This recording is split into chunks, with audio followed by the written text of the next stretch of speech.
Bonjour et bienvenue à ce troisième cours en ligne destiné aux élèves de première secondaire dans le cadre du cours d'histoire du Moyen Âge. Précédemment, nous avons été en mesure de comprendre que la société du Moyen Âge est marquée par la présence de deux religions dominantes, c'est-à-dire le christianisme et l'islam. Nous avons pu analyser les rôles sociaux des suzerains et des vassaux à l'intérieur de cette société fortement contrôlée par le clergé d'ailleurs. Aujourd'hui, nous analyserons un peu plus en détail la structure du clergé ainsi que le rôle qu'il remplit durant le Moyen Âge.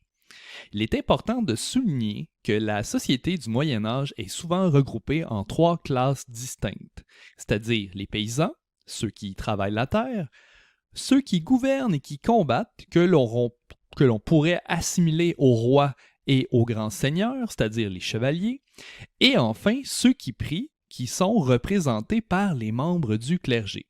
Ainsi, ce sont surtout ces derniers qui nous intéresseront lors de cette présentation. D'ailleurs, à droite de cette vignette, vous apercevez une bague qui daterait environ du 5e au 6e siècle de notre ère. Non seulement la matière avec laquelle elle est fabriquée rend hommage à l'Église comme institution ou comme organisation, puisqu'elle est faite d'or, mais observez bien la proportion de la croix qui est un symbole fort pour représenter le christianisme. Évidemment, la croix sur laquelle Jésus, le Fils de Dieu, a été crucifié durant l'Antiquité. La structure du clergé catholique est très hiérarchisée.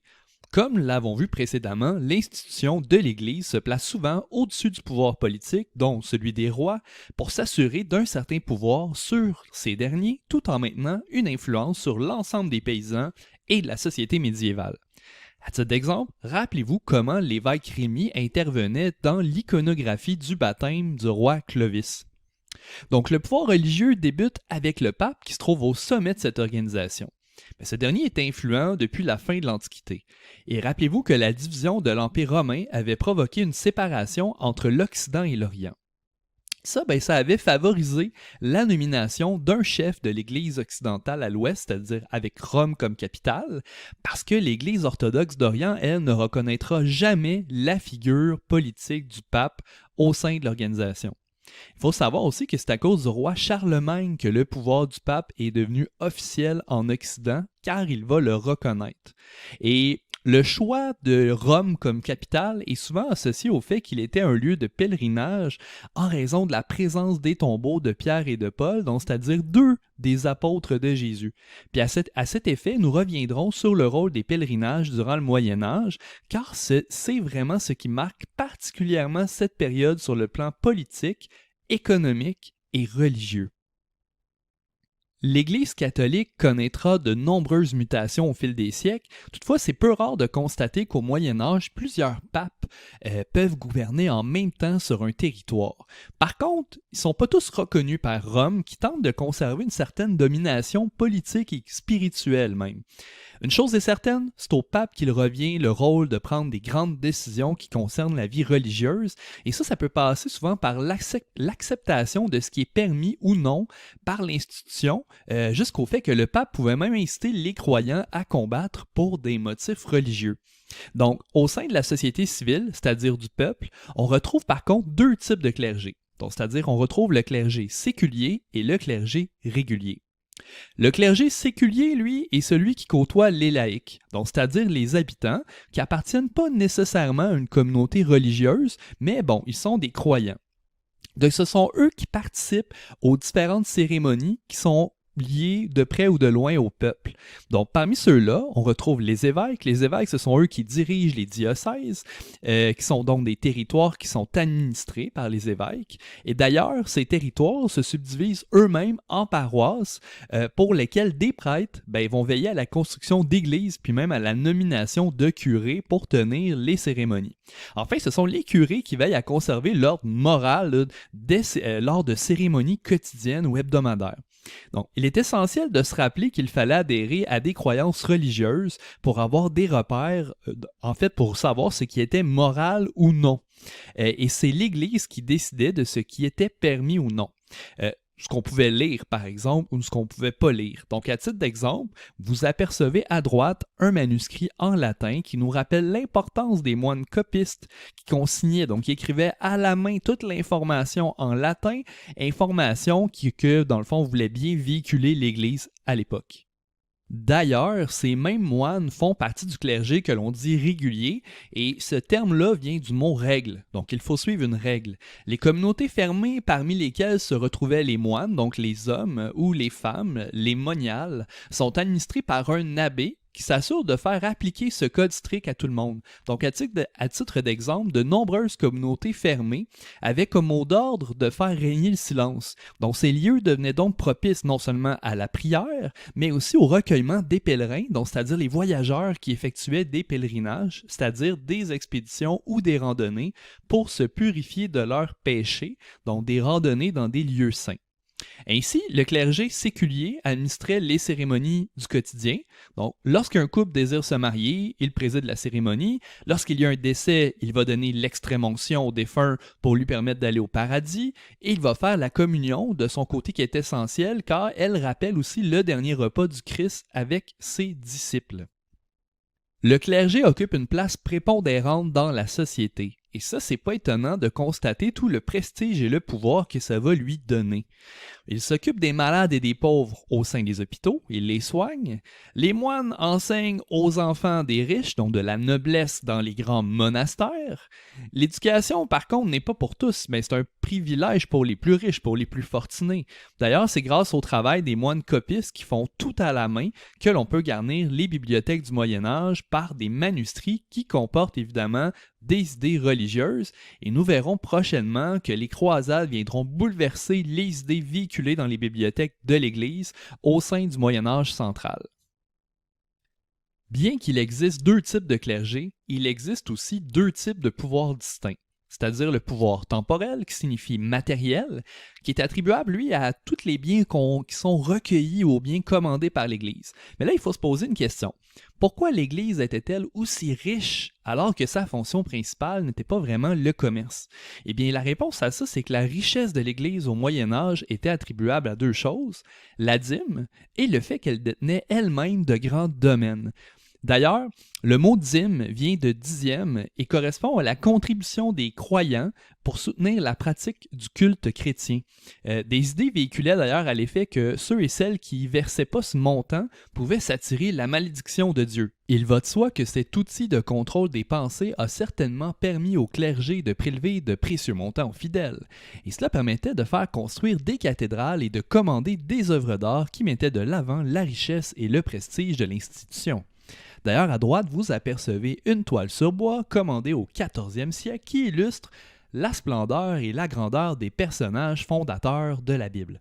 Car les œuvres d'art représentent toujours des passages de la Bible et d'une certaine façon, ça permettait aux illettrés, et d'ailleurs ils étaient nombreux, de pouvoir comprendre l'histoire de la Bible autrement que par les discours des évêques, des prêtres et des curés.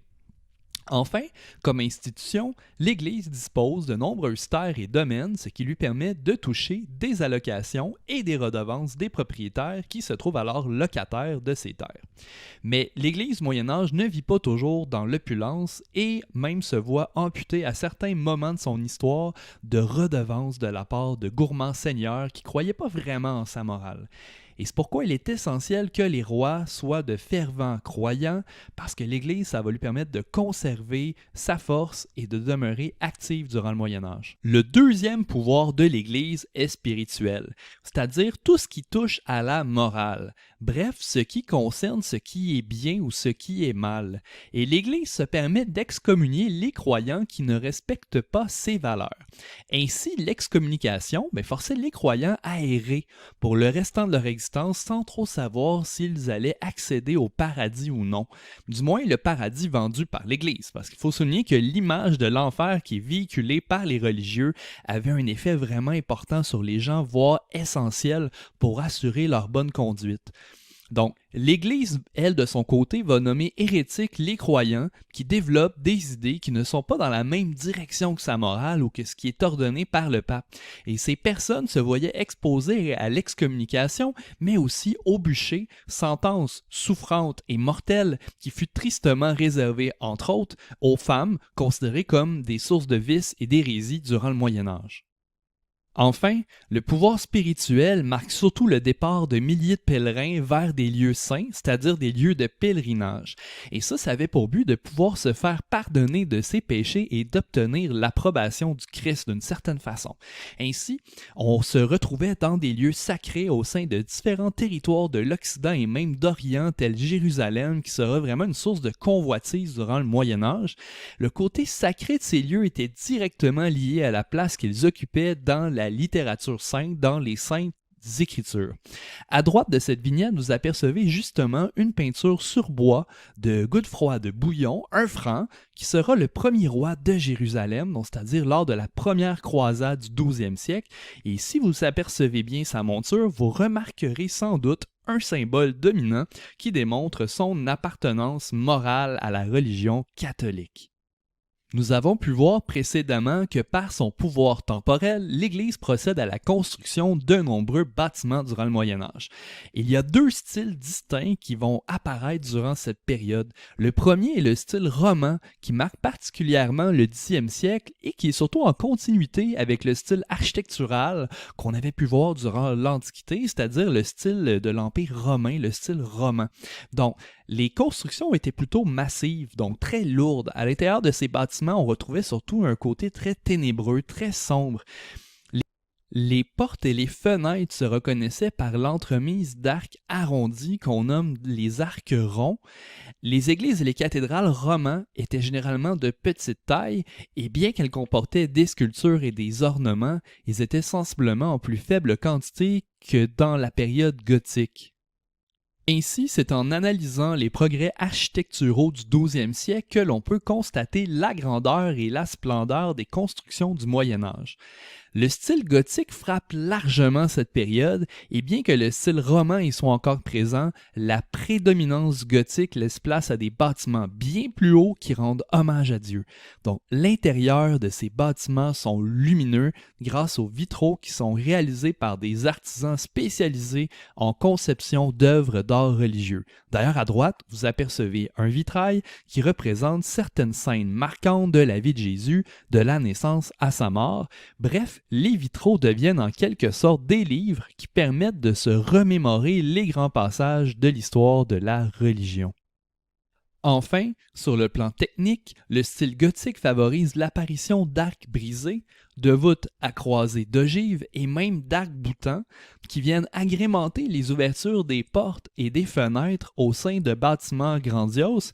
Ainsi, vous apercevrez une forme différente, un peu plus arquée par rapport à la période précédente.